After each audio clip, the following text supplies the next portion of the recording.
Dear Lady Love TV.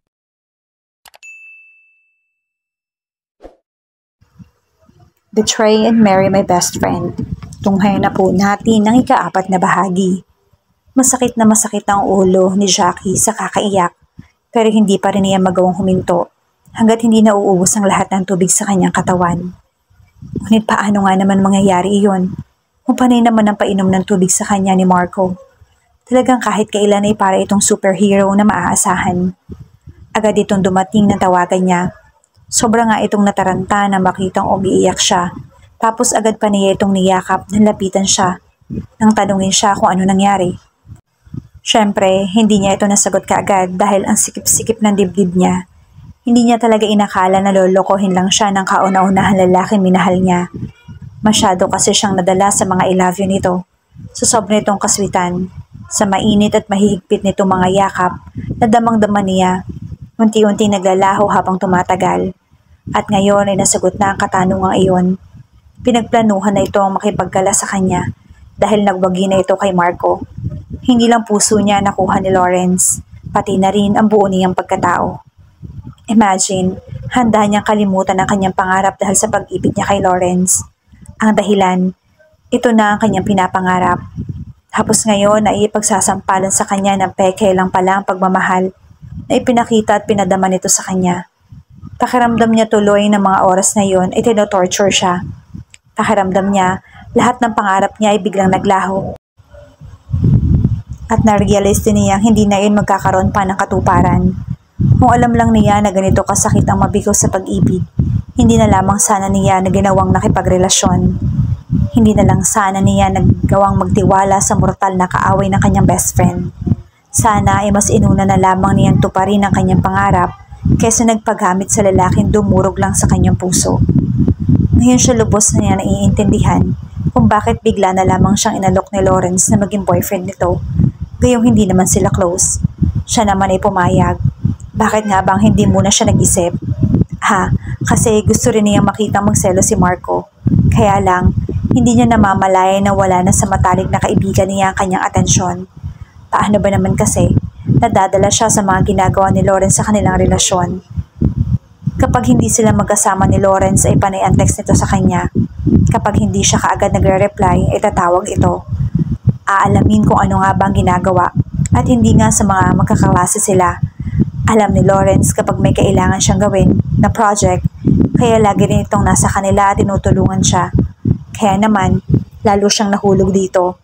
Paano ba naman kasi, hindi lang knight in shining armor ang tingin nito, kundi Prince Charming pa. Alam na alam niyang marami ang naiinggit sa kanya dahil buong institute ay crush na crush si Lawrence. Hindi lang kasi ito gwapo at mayaman pa. Sa paningin tuloy ng lahat ay mistulan itong prinsipe at naniniwala siya ang prinsesa nito. Kaya hindi lingid sa kanya na marami ang naiinggit sa kanya. May mga babae na rin na humihinto para sa harap niya para lang siya'y ingusan. Siguro iyon ang paraan ng mga babae na yun para sabihin sa kanyang, mas maganda ako sa'yo. Marahil nga ay wala naman itong naging girlfriend dahil hindi naman ine-entertain ni Lawrence sa mga nagkakagusto sa kanya. Alam niya kasi mabigat din ang magiging responsibilidad nito sa kumpanyang pag-aari ng pamilya nito, kaya't kailangan doon ito ibuo ang atensyon. Gayunman, nagawa pa rin ipakita ni Lawrence sa kanya kung gaano siya nito pinapahalagahan. Kaya talagang hindi niya naisip na ginagamit lang siya nito para lamang makalamang kay Marco. Okay ka na ba? Marahan tanong sa kanya ni Marco habang panay ang hagod sa kanyang likod. Alam niya ang nais lang naman ni Marco ay mapayapa siya, pero paano naman magiging okay ang kanyang pakiramdam kung kahit na masama ang loob niya kay Lawrence ay nakapaskil pa rin ang kagwapuhan nito sa kanyang isipan.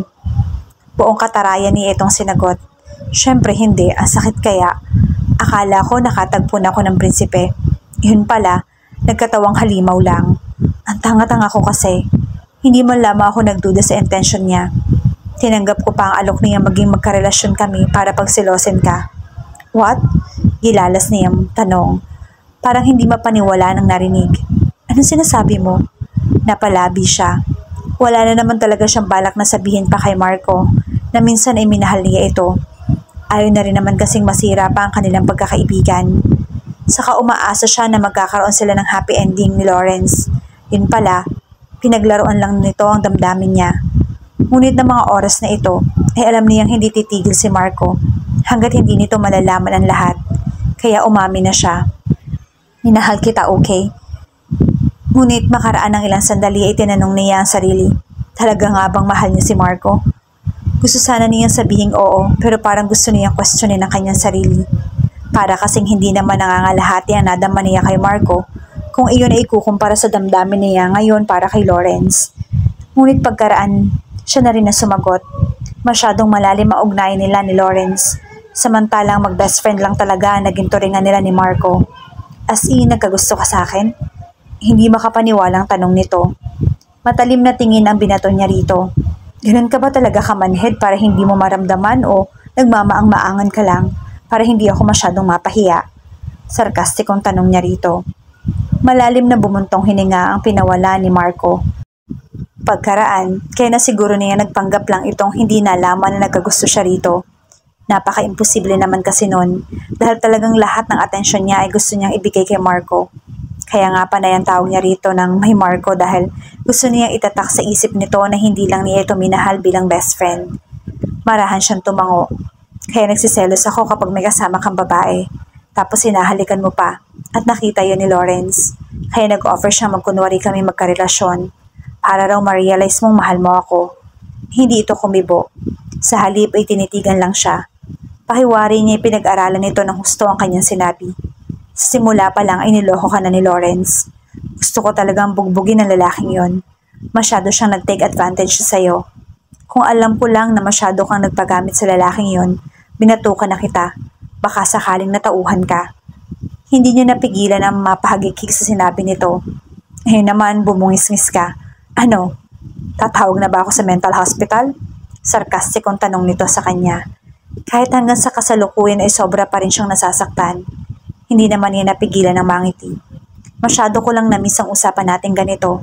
Parang ang tagal nating hindi nakapagkwentuhan man lang. Malalim na bumuntong hininga muna pinakawalan nito bago nagsalita. Masyado ka kasing naging busy kay Lawrence mo. Nang pumasok sa kanyang isipan si Lawrence, parang gusto na naman niyang ngumawa. Ang hirap kasi talagang tanggapin na nagkunwari.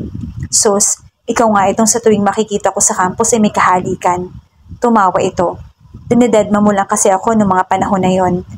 Alam mo kasi kahit nasabihin ko sa iyong mahal kita, hindi kita mapapaligaya. Malungkot na sabi nito.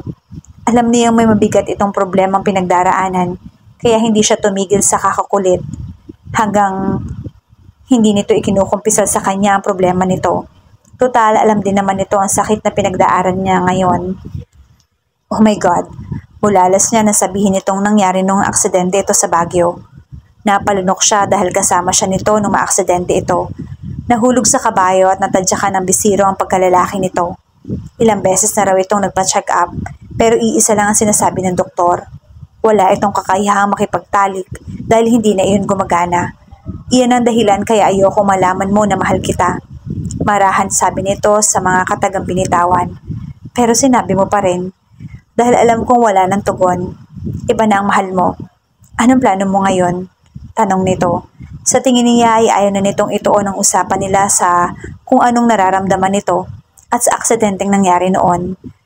Nasunduin siya kanina ni Marco sa isang coffee shop na malapit sa kondo ni Lawrence ay sinabi niya rito gusto niyang magpunta sa Tagaytay at ngayon ngay naka-check-in na sila sa isang deluxe cottage. Nakabakasyon din ang kanyang mga magulang kaya naman sa mga katulong na lang siya nagsabi na hindi siya makakauwi. Naisip niyang baka tumawag ang mga magulang niya at hanapin siya. Kailangan naman ay may maisagot ang mga katulong para hindi na mag-alala ang kanyang mga magulang. Hindi niya kailangan pang sabihin sa mga ito na si Marco ang kanyang kasama at hindi na rin naman nagtanong pa ang kanyang ina. Siguro iniisip nitong si Lawrence ang kanyang kasama. Ang pagsasama sa isang kwarto ay natural lang sa kanila ni Marco. Maraming ang pagkakataon na nag-o-overnight sila sa kwarto ng isa't isa. Ngunit ni minsan ay hindi niya naramdaman kay Marco yung nararamdaman niya kay Lawrence kapag kasama niya ito sa isang kama. Pakiramdam niya kasi parang may mga paru-parong nagsisiliparan sa kanyang sikmura. Makikipag-break. Kahit gaano ko siya kamahal, hindi ako magpapagamit sa kanya. Saka hindi ko na rin siya mapapatawad. Niloko niya ako. Mariin niyan sabi at desidido talaga siyang gawin iyon. Kaya nga lang habang winiwika niya iyon, ay para ring sinasaksak ang kanyang puso. Sobra kasing sakit ng nararamdaman niya, kaya hindi na siya nagtataka kung maya-maya lang ay mapupugto na ang kanyang hininga. Hindi naman siya natiis ni Marco kaya hinabig siya nito para yakapin. Talagang kailangan niya ng balikat na maiiyakan ng mga sandaling iyon, kaya naman niyakap rin niya ito. Kaya lang, sa sulok ng kanyang puso ay hindi niya maiwasang hilingin na sana ay si Lawrence ang kayakap niya. Forget him. Naiinis sa sabi ng kanyang utak. Para kasing kinalimutan niyang si Lawrence ang dahilan kaya siya umiiyak. Nang mag-ring ang kanyang cellphone, bigla siyang napalayo kay Marco. Naningkit ang mga mata niya nang mabasa kung sino ang caller. It's my Lawrence. Sa pagkakatitig niya sa screen ng kanyang cellphone ay pumasok sa isipan niya ang eksena kung saan sinabi nito kung ano ang endearment niya. Siyempre, tuwang-tuwa si Lawrence. It's my Lawrence. Dahil dabang-dama daw nito na mahal niya ito. At dahil gusto yata siya nitong tapatan ay my love, my destiny ang endearment nito sa kanya. Pero dahil madalas nitong makalimutan yon, Jackie lang ang lagi nitong matatawag sa kanya. Ngayon ay may ideya na siya kung bakit. Mas plano ni Lawrence na agawin siya kay Marco kaysa mahalin siya talaga. Kaya naman pala, mula na may mangyari sa kanila, ay naramdaman na niyang bigla itong nanlamig.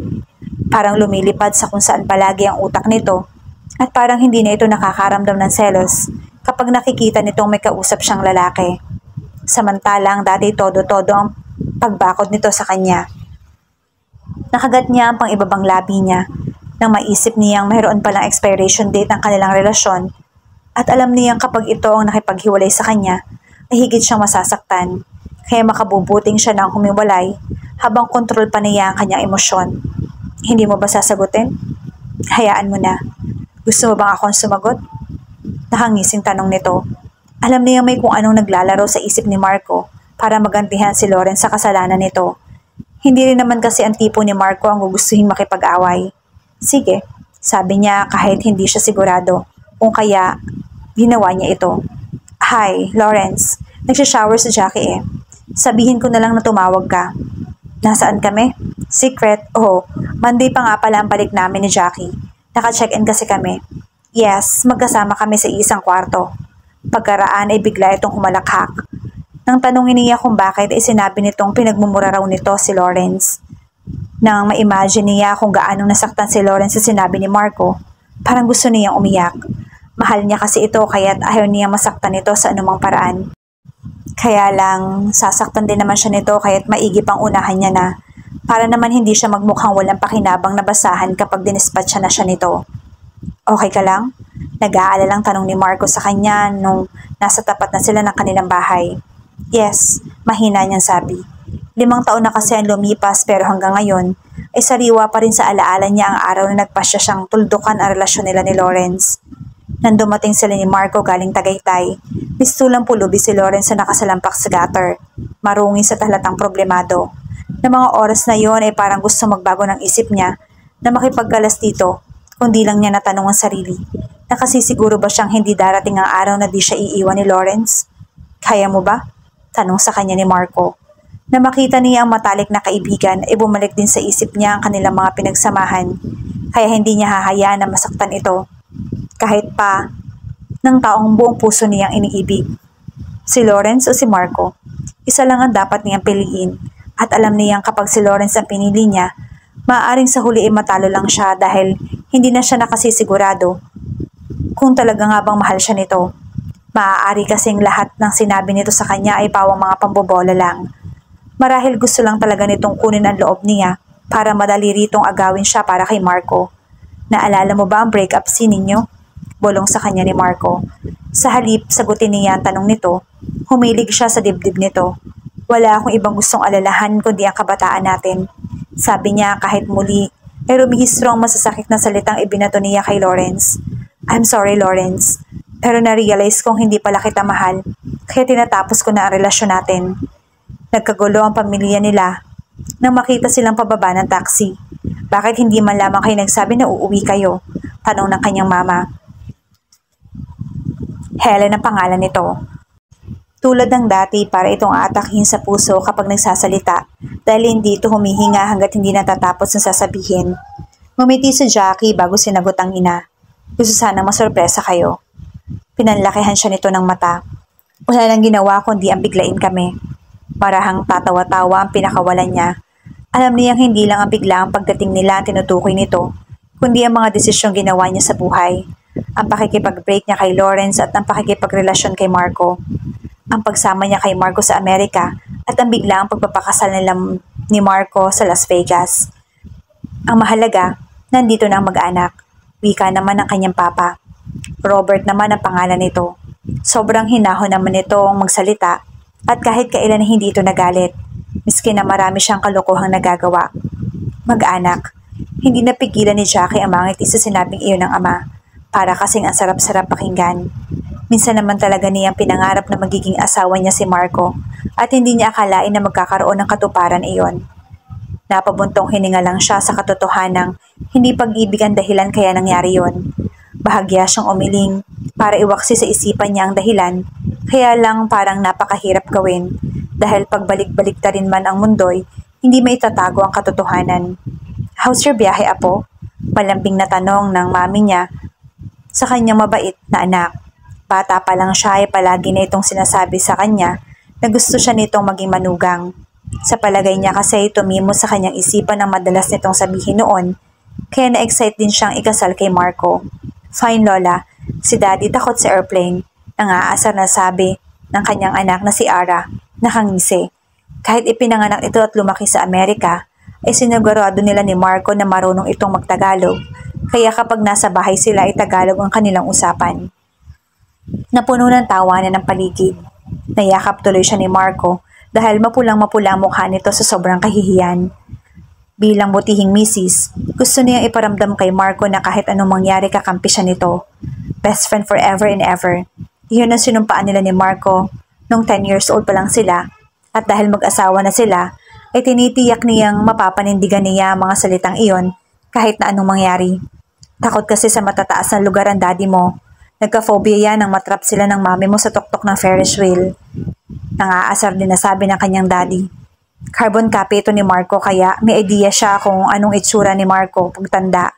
Ferris wheel? Yung malaking bilog na umiikot? Sabik na tanong ni Ara. Pagkunway binalingan ng ama. Sakay tayo sa Ferris wheel, Dad? Hindi pwede. Pasigaw na sabi ni Marco. Halata kasi dinapuan na naman ito ng takot. Lumambot lang ang ekspresyon nito na makitang maiiyak si Ara sa pagtataas niya ng boses. Hindi galit si Daddy. Masyado mo naman kasi ako binibigla. Huwag ka kasing magyayaya sa Ferris wheel dahil automatiko talagang tumataas yung boses ko. Saka masyado ka pang bata para sumakay doon. Hindi niya napigilan ang mangiti habang pinagmamasdan ng dalawa. Halata kasing mahal na mahal ni Marco si Ara kahit si Lawrence ang tunay nitong ama. What's wrong? Hindi nakuhang sagutin ni Jackie ang nag-aalalang tanong na iyon ni Marco dahil parang walang anumang katagang lumabas sa kanyang boses. Hindi rin kasi niya alam kung paano sasabihin ang kanyang natuklasan. Pero hindi naman niya iyon pwedeng itago. Marco, bakit ka ba suka na suka? Nag-aalalang tanong nito. Nasa boses din ang panic. Kasi may sakit ka ba? Biglang tanong nito. Bigla siyang umiling. I don't believe. Buntis ako. Hindi niya napigilan sabihin. Kasabay noon ay bigla siyang umiyak. Ang gusto sana niya ay kasama niya si Lawrence. Pero natatakot naman siyang hindi siya paniwalaan ng ex-boyfriend. 2 buwan na ang nakalilipas mula nang malaman niya ang dahilan ni Lawrence. Kaya siya ito ginawang paibigin at hindi niya na ito kinumpronta tungkol doon. Natatakot din kasi siyang makumpirma ang kanyang narinig. Ang alam niya lang mas masasaktan lang siya. Kaya naisip niyang mas maigi pa sigurong maniwala na lang na minahal talaga siya ni Lawrence. Total, naramdaman din naman niya ang pagmamahal nito. Saan nga ba aabot ang pagkukunwaring ito? Saan nga ba dadalhin ang mag-anak na isang mapaglarong tadhana? Yan ang ating aalamin sa pagpapatuloy ng ating kwento bukas sa ganito ring oras. Shout out sa lahat nating masugid na taga-subaybay.